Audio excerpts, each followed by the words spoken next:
අයිබෝවන් ඔබ සැමම මගේ YouTube channel එකට සාදරයෙන් පිළිගන්නවා. මම සන්ධ්‍යා. මම ඔයගලන්ට පොඩි පණිවිඩයක් දෙන්නයි අද මේ වීඩියෝ එක කරන්නේ. ඒ වගේම මේ වීඩියෝ එකෙන් ඔයගලන් ඉගෙන ගන්නවා ස්කර්ට් එකට බේසික් බ්ලොක් එක හදන හැටි. ඔයගලන් නොදන්න කාරණා ටිකක් මගෙන් ඉගෙන ගන්න පුළුවන් වෙනවා. ඒ වගේමයි මම ඔයගලන්ට කියන්න ඕනේ මම අදහසක් තියෙනවා ලංකාවට එන්න. ඉතින් ඒ ආපුවාම මගේ අදහසක් තියෙනවා workshops දවස් කීපයක් කරන්න ඔයගලන්ට. ඒ කියන්නේ ඉන්ට්‍රස්ට් තියන අය මම මේ ටෙලිෆෝන් නම්බර් එකක් දානවා. ඒකට කෝල් කරලා කන්ටැක්ට් අරගෙන කැමති දවසක් ඔයගලන්ට කරන්න කැමති කොහොමද? ඒ කියන්නේ කොයි පැත්තද ඔයගලන්ට කරන්න කැමති? මොකද මම විවිධ පළාත් වලින් කරන්න අදහසක් තියෙනවා. කොළඹ, ගාල්ල, කුරුණෑගල, කැන්ඩි. ඔයගලන් Zoom එකෙන් කරන්න ඕනේ කට්ටිය කෝල් එක ගත්තාම කන්ටැක්ට් නම්බර් එක කතා කරන කෙනාට දෙන්න Zoom එකෙන් කරන්න කැමතිද නැත්නම් ඔයගලන් සෙමිනාර් එකට මීට් වෙන්න කැමතිද කියලා. ඔයගලන්ට ඉතාමත් වැදගත් දේවල් ඒ වර්ක්ෂොප්ස් වල ඉගෙන ගන්න පුළුවන් වෙනවා. ඒ හින්දා ඒක නම්බර එක ලියලා කැමති කරන්න අදහස් කරන අය ඔයගලන්ගේ විස්තර දීලා දිනය වෙන් කරගන්න. අයිබෝවන්. ඉතින් මම ඔයගලන්ට මේ අද පෙන්වන්න යන්නේ ස්කර්ට් එකකට බේසික් බ්ලොක් එක නිවැරදිව හරි ගස්ස ගන්න හැටි එක එක්කෙනාගේ ශරීරවල හැටියට. ඉතින් මම මේ අද වැඩ කරන්නේ මගේ half scale එකත් එක්ක. half scale එක කියන්නේ මැනිකින් එකේ හරියටම භාගයකට හදපු මේ මැනිකින් එකක්. මම මේකේ මිම්මෙන් තමයි ඔයගලන්ට පෙන්වන්නේ. බලන්න මේ ටේප් මෙෂර්මන්ට් එකේ එක පැත්තක් ඉන්චස් තියෙනවා අනිත් පැත්ත සෙන්ටිමීටර්ස් තියෙනවා. ඒක මම මේ පෙන්වන්නේ සමහර රටවල අය සෙන්ටිමීටර්ස් වලින් වැඩ කරනවා. නමුත් අපි වැඩ කරන්නේ ඉන්චස් වලින්නේ. ඒ හින්දා මේ ගන්න මිමි ඉන්චස් වලින් ගන්න. දැන් මගේ එකේ තියෙනවා ඉන 14ක්. ඔයාලගේ මිම්ම මනින්න. එතකොට අප හිප් කියලා කියනවා. ඒ කියන්නේ බඩ හරිය අඟල් 2.5ක් ඉන සිට පල්ලෙහාට අරගෙන ඒ වටා මිම්මත් ගන්න. ඉන ඉඳලා උකුලේ උස ගන්න මේකට සම්මත මිම්මක් නැහැ කියන එක මං කියන්නම ඕනේ. මොකද විවිධාකාර ශරීර හැඩ තියෙන නිසා. ඊට පස්සේ උකුල මිම්ම ගන්න.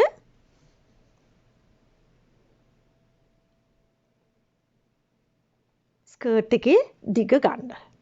ඔයාලගේ මිමි අරගෙන ඔයාලා ලියා ගන්න. මම මේ පෙන්වුවේ උදාහරණයක් හැටියට. දැන් මම පෙන්නන්න එකට ගණන් හදන හැටි. ඉන මිම්ම දෙකෙන් බෙදලා මම මේ බ්ලොක් එක අඳින්න හදන හැටි කියන්නේ ඉන මිම්ම දෙකෙන් බෙදලා එකට අඟල් එකක් එකතු කරගන්න. මේ අඟල් එක අපි එකතු කරගන්නේ ඩාට් එක නිසා. සෙන්ටිමීටර්ස් ගැන ඔයගොල්ලන් බලන්න එපා. ඔය දෙවෙනියට ලියලා තියෙන සෙන්ටිමීටර්ස්. දැන් අප හිප් කියන එක ඒකේ තියෙන විදිහටම තියන්න, උකුලේ උසත් තියෙන විදිහටම තියන්න. උකුලේ මිම්මත් හරියටම දෙකට බෙදලා ඒ මිම්ම ලියා ගන්න. ස්කර්ට් එකේ දිගත් ලියා ගන්න. මං නැවත වතාවක් කියනවා ඔයාලගේ මිම්ම අරගෙන ලියන්න. දැන් කොලයක් අරගෙන මේකේ උඩ අඟලක් විතර පරතරේ තියලා හරස් අතර රේඛාවක් ඇඳ ගන්නකෝ. ඒ වගේමයි පිටුපස පැත්තටත් අඟලක් විතර ඉදිරිපසින් ඉඩ තියලා රේඛාවක් ඇඳ ගන්න. දැන් ඒ කොනේ ඉඳලා ඔයගලන් ලකුණු කරගන්න උකුල මිම්ම දෙකට බෙදලා හම්බ වුණ ගාන. ඔයාලට දැන් උකුල 38ක් නම් 38 දෙකට බෙදලා එන ගාන ওই විදියට ලකුණු කරගන්න. මගේ මිම්ම මම මේ ලකුණු කරේ. දැන් ඒකෙත් හරිමැද හොයලා ওই විදියට හරිමැදට එන තැනට රේඛාවක් ඇඳලා ඒ රේඛාවේ ලකුණු කරගන්න ස්කර්ට් එකේ දිග.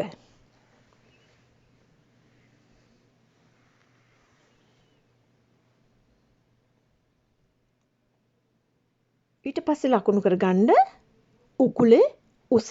ලකුණු කරලා හරස් අතට රේඛාවක් ඇඳ ගන්න. මගේ තියෙන මිම්මයි මම මේ දාන්න. නමුත් ඔයගලන්ගේ උකුලේ උස ඔයගලන් මේ විදිහට ලකුණු කරලා හරස් අතට රේඛාවක් ඇඳ ගන්න.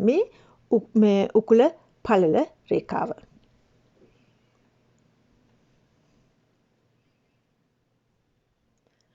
මම ලියනවා පිටුපස.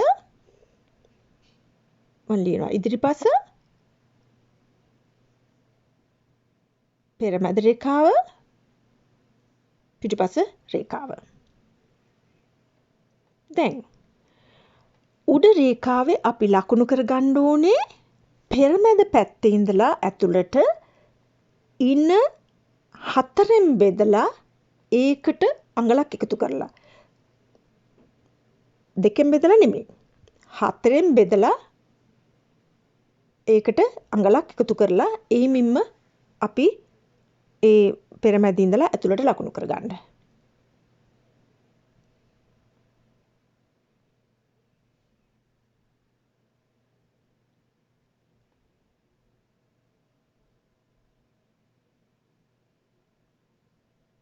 පිටිපස්සටත් ඒ විදිහම ඉනමින්ම 4ට බෙදලා ඒකට අඟලක් එකතු කරලා ඒ විදිහට ලකුණු කරගන්න.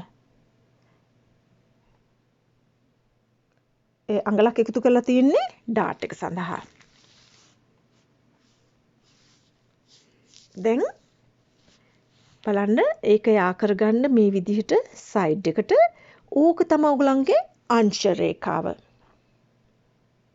මම ඒකේ ලියනවා සයිඩ් සීම් කියලා. කියන්නේ අංශය කියලා මම ලියනවා. දැන් හරියටම ඉන රේඛාවේ මැද හොයලා ඒ එතන ඉඳලා ඩාට් එකේ උස ලකුණු කරගන්න. ඩාට් එකේ උස 3.5ක් 4ක් විතර ගන්න. එක එක්කෙනාගේ ශරීරවල හැඩය අනුව තමයි ඩාට් එක නියමාකාරයට ගන්න පුළුවන්. ඒ රේඛාව දෙපස අඟල් භාගයේ බැගින් ලකුණු කරගන්න. ඒ අඟල් භාගයේ බැගින් ලකුණු කරගහම එතන අඟලක්නේ. ඒ අඟල තමයි අපි අර ඉන 4ට බෙදලා අඟලක් එකතු කරගත්ත එක. ඩාට් එක. ඒ ටිකම පිටපසටත් කරන්න. හරි මැද හොයලා පිටුපස ඩාට් එක ඉදිරිපස ඩාට් එකට වඩා අඟලක් දිගට ගන්න. ඉදිරිපස 3.5ක් ගත්තා නම් පිටුපස 4.5ක් ගන්න. ඒ දෙපසටත් අඟල බැගින් ලකුණු කරලා ඩාට් එකේ හැඩය ඇඳ ගන්න. බලන්න බොහොම ඉක්මනට උගලන්ගේ ස්කර්ට් එකේ පැටර්න් එක හදා ගන්න පුළුවන්. දැන් පෙරමැද සිට අඟල් භාගයක් පල්ලෙහාට කරලා ඉන ලස්සනට මේ විදිහට කර්ව් කරලා ඇඳ ගන්න. නමුත් අංශය පැත්තට මුකුත් කරන්න එපා. ওই විදිහට ඇඳ ගන්න. දැන් මේ කොටස් දෙක කපා ගන්න. ඔයගලන්ට තියෙනවා ඉදිරිපස සහ පිටුපස. මම පෙන්නන්න යනවා මේක මහුවට පස්සේ දැන් විවිධ ශරීර හැඩ තියන අය ඉන්නවනේ. දැන් පිටිපස ටිකක් උකුල වැඩියෙන් තියන අය ඉන්නවා, බඩ වැඩියෙන් තියන අය ඉන්නවා. ඒගොල්ලන්ට ස්කර්ට් එකක් හදපුවාම ප්‍රශ්න ඇති වෙනවා. එක්ක පිටිපස්සෙන් ස්කර්ට් එක උඩට යනවා, එක්ක ඉදිරිපස්සෙන් ස්කර්ට් එක උඩට යනවා බඩ නිසා. මම පෙන්නන්නම් මොකද ඒවට කරන්න කියලා.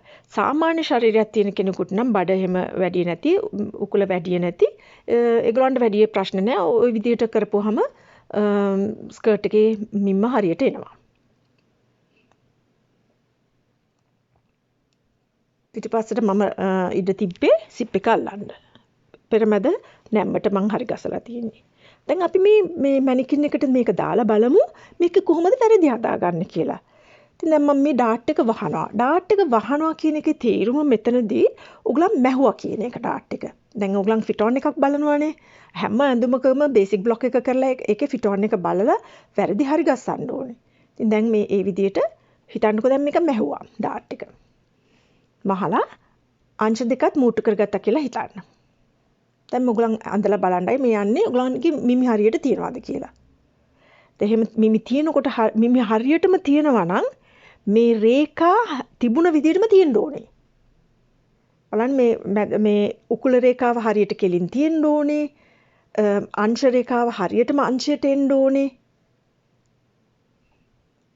එතකොට තමයි අපිට දැනගන්න පුළුවන් මගේ මේ බේසික් බ්ලොක් එක හරියට තියෙනවා කියලා. හොඳට බලන්න මෙතන පිටිපස්ස ස්කර්ට් එකේ කොටස බලන්න ඉස්සරහට ගිහිල්ලා අංශයෙන් ඉස්සරහට ඇවිල්ලා. අපි ඒක හරියටම අංශයේ හැඩයට අංශයේ එන ප්‍රමාණයට මේ විදිහට ලකුණු කර ගන්න ඕනේ. ඒ වගේම බලන්න ස්කර්ට් එක දැන් මෙයාට මේ උකුල පොඩ්ඩක් වැඩියෙන් තියෙන හින්දා ස්කර්ට් එක කොටයි. පිටුපස මැදින්. ඒකට කරන පිළියම තමයි අපි හරියටම මේ හිප් ලයින් එකෙන් කපනවා.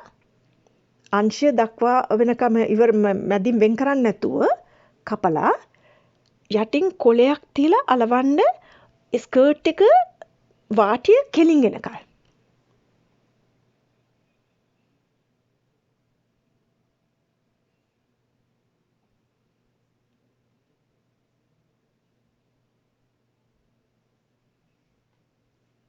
ඒ විදිහට තමයි අපි මේ හරියට මේ ස්කර්ට් එකක මෙෂර්මන්ට් එක හරි ගස්සගන්නේ. බලන්න නැත්තම් ස්කර්ට් එක මැහුවට පස්සේ බලන්න පිටිපස්සෙන් ඉස්සිලා හිටිනවා. ඒ වගේම බඩ තියෙන කෙනෙකුට ඉදිරිපසින් ස්කර්ට් එක ඉහළට ගිහිල්ලා. ඒවා වළක්ව ගන්න තමයි එහෙම අයට මෙන්න මේ ක්‍රමය පාවිච්චි කරන්නේ. නෝමල් ෆිගර් එකක් තියන අයට පොඩි දේවල් වෙනස්කම් කරන්න පුළුවන්. නමුත් බලන්න මේකේ අංශය හරියට එන්න ඕනේ. අංශය හරියටම අංශ රේඛාව අංශයටම එන්න ඕනේ. දැන් බඩ තියෙන කෙනෙකුට නම් මොකද කරන්නේ?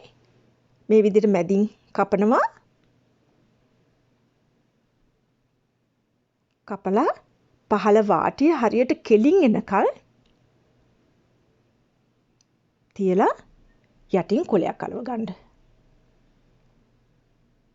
කියන්නේ ස්කර්ට් එක උඩ යන්නේ නැතුව වාටිය ගානට හිටින්න.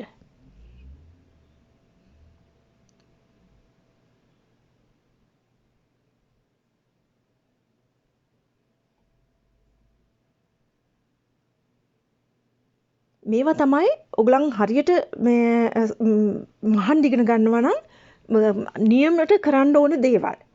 මේ ආවට ගියාට මහන් ඉගෙන ගන්න එපා. පුළුවන් තරම් පිළිවෙලට මහන්න සහ ඒ කියන්නේ කෙනෙක්ගේ ෆිගර් එකට ලස්සනට හිටින විදිහට මහන් ඉගෙන ගන්න. දැන් ඉදිරිපස අපි හැරි ගැස්සුවා. මොකද යාට බඩ තියෙනවා කියලා හිතපු හින්දා දැන් බලන්න අංශය හරියටම රේඛාව ඇඳ ගන්න. එතකොට ඔය අලුතින් අංශ රේඛාවෙන් තමයි ඔයගලන් ඉදිරිපස සහ පිටිපස වෙන් කර ගන්න ඕනේ. ඉතින් මං හිතනවා මේක හරි වැදගත් දෙයක් කියලා. ඔයගලන් අද ඉගෙන ගත්තේ. ඉතින් ඊළඟ පාර හම්බෙනතුරු ඔයගලන් හැමෝටම බුදු සරණයි ජේසුස් පීඨයි. මම සන්ධ්‍යා. Learn it, do it.